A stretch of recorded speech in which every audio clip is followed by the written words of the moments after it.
Анжела была преданной матерью, которая очень дорожила своим сыном и была готова сделать все, что в ее силах, чтобы обеспечить ему успех и счастье. К сожалению, однажды он внезапно умер. И на его похоронах Анжела со злостью открыла гроб сына. То, что произошло дальше, заставило всех закричать. Анжела растила своего сына Ричарда в маленьком городке. У них не было многого, но они были счастливы и довольны. Анжела много работала, чтобы дать сыну хорошее образование и обеспечить его всем необходимым. Она обязательно проводила с ним время и учила его важности семьи, трудолюбию и доброте. Когда Анжела была моложе, она влюбилась в Стивена, красивого молодого человека, с которым выросла. До него она никем не интересовалась и ни с кем не встречалась. Ей было трудно доверять людям, но Стивен помог ей легко открыть свое сердце. У них закрутился роман, и через несколько месяцев отношений Анжела забеременела. Она рассказала об этом Стивену, ожидая, что он поддержит ее, но его реакция шокировала ее. Он пригрозил ей сделать выбор между ним и тем, что она носит в своем животе. В ответ Анжела напомнила ему обо всех обещаниях, которые он ей давал, но она даже не успела закончить фразу, как Стивен прервал ее и сунул ей в руки деньги. «Избавься от этой штуки, я не готов стать отцом», — сказал мужчина и вышел за дверь, оставив ее одну. Справляться со стыдом, связанным с внебрачной беременностью. Несколько друзей пожалели Анжелу, а другие говорили за ее спиной и считали, что ее жизнь разрушена. Ведь ей было всего 19 лет, и у нее не было ни родителей, ни родственников. Как же она будет растить ребенка одна? Во время беременности Анжела размышляла, правильный ли выбор она сделала, оставив ребенка. Возможно, было бы гораздо проще поступить так, как хотел Стивен, размышляла она. Но как бы ни казалось, это легким выходом Анжела так и не нашла в себе сил поступить именно так. Готовая сделать все, чтобы стать матерью, Анжела бралась за разную работу и начинала откладывать деньги на будущее. Работая в круглосуточном магазине, Анжела познакомилась с Линдой, состоятельной женщиной, которая владела некоммерческой организацией, оказывающей помощь молодым матерям. Под руководством и при поддержке Линды Анжела смогла обрести финансовую стабильность. В положенный срок она родила красивого мальчика, которого назвала Ричард.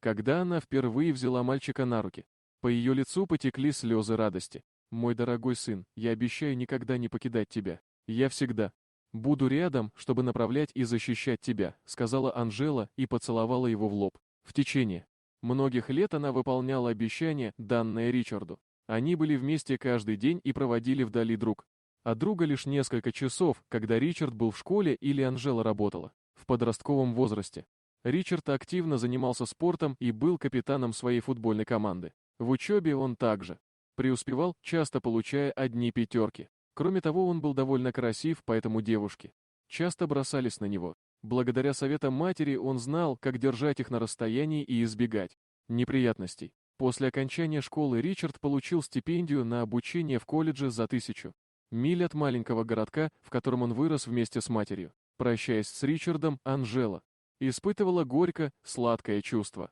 Хотя ей было грустно от того, что ее сын будет так далеко, она понимала, что для него это невероятная возможность осуществить свою мечту. В колледже Ричард специализировался на информатике и окончил его с отличием. Вскоре после этого его приняли на работу в известную компанию по разработке программного обеспечения, где он познакомился с Изабеллой, представителем службы поддержки клиентов. Они подружились и со временем прониклись романтическими чувствами друг к другу. Изабелла, как и Ричард, была амбициозной личностью, которая хотела получить от жизни большее. Хотя она не была такой продвинутой в своей области, как Ричард, у нее были способности к развитию бизнеса и маркетингу. Поэтому она предложила им открыть собственное дело, и Ричард согласился. Они провели исследование рынка, которое показало потенциальную прибыль в приложениях для ставок и решили заняться этим. Они запустили свой продукт. И он оказался чрезвычайно успешным, превзойдя все их ожидания. Они смогли нанять дополнительный персонал, купить здание и развить бизнес в геометрической прогрессии. За успех букмекерской конторы Ричарду пришлось заплатить. Он был слишком занят, чтобы часто навещать мать, и постоянно выматывался, чувствовал себя изможденным. Ричарду очень хотелось, чтобы мать была рядом, и он спросил ее, не могла бы она переехать в город и жить с ним. Однако Анжела отказалась от его предложения, сказав, что предпочитает остаться в маленьком городке, поскольку только там она может чувствовать себя как дома. И хотя Ричард с пониманием отнесся К такому решению это не облегчило ни тоски по маме, ни боли от разлуки. Однажды Ричард решил сделать маме сюрприз, проделав 6-часовой путь, чтобы увидеться с ней. Его приезд был огромной радостью для Анжелы, ведь они провели время вместе, вспоминая, как жили с тех пор, как виделись в последний раз. Однако, когда Ричард рассказал, что хочет сделать Изабелле предложение, выражение лица Анжелы сразу же изменилось. Это не осталось незамеченным ее сыном. Когда Ричард спросил, в чем дело, Анжела ответила: «Судя по тому, что ты рассказал мне об этой девушке, я не думаю, что она тебе подходит. Она больше заботится о твоих деньгах и компании, чем о тебе. Тебе нужно бежать от нее. Она опасна». Впервые в жизни Ричард спорил с матерью и защищал Изабеллу. Он утверждал, что она неплохой человек и что, когда Анжела узнает ее получше, она изменит свое мнение о ней. Анжела была категорически не согласна, но Ричард, ослепленный любовью, не смог понять слов матери и в гневе ушел. Месяц спустя он женился на Изабелле. Он знал, что мать этого не одобрит, поэтому не пригласил ее.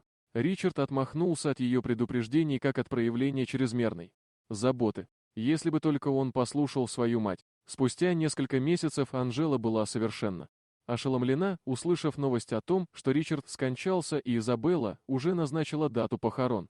Анжела узнала, что, вернувшись из короткой командировки, Ричард очень устал, заснул и больше не проснулся. Сердце матери заныло от горя, часы, предшествовавшие похоронам сына, пролетели как в тумане. Она поспешно оделась и помчалась в город, где проходили похороны. Она отчаянно искала ответы на вопросы, почему ее сын внезапно умер и почему похороны были организованы в ее отсутствие. К счастью, Анжела приехала как раз в тот момент, когда Ричарда собирались опускать в могилу. Когда она спросила Изабеллу, можно ли ей в последний раз увидеть сына, Изабелла отказалась и приказала гробовщикам не открывать гроб. В отчаянии и ярости Анжела пробилась сквозь людей, пытавшихся ее остановить.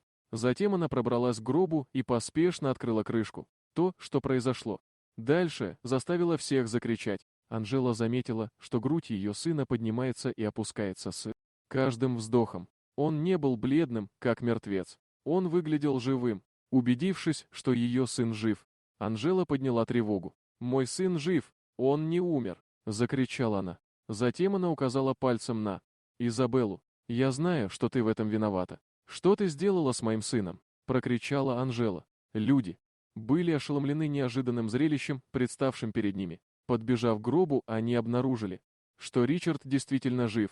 Немедленно была вызвана машина скорой помощи, чтобы отвезти его в больницу для дальнейшего обследования. Один из друзей Ричарда, оказавшийся офицером полиции, присутствовал при этом и немедленно взял Изабеллу под стражу. Отчаявшись добиться смягчения приговора, Изабелла призналась, что дала Ричарду передозировку снотворного, чтобы успеть похоронить его до того, как действие препарата закончится. Когда Ричард очнулся и узнал обо всем, что произошло, он пожалел, что не послушал мать. Однако он был рад, что мама спасла его, дав второй шанс на жизнь. Как выяснилось, Изабелла пыталась избавиться от Ричарда, чтобы получить полный контроль над его имуществом и компанией. В наказание за свое преступление суд обязал ее отказаться от всех прав на компанию и приговорил к тюремному заключению. Дорогие друзья, если вам понравилось видео, поставьте лайк, а также подписывайтесь на канал, где найдете еще много интересного.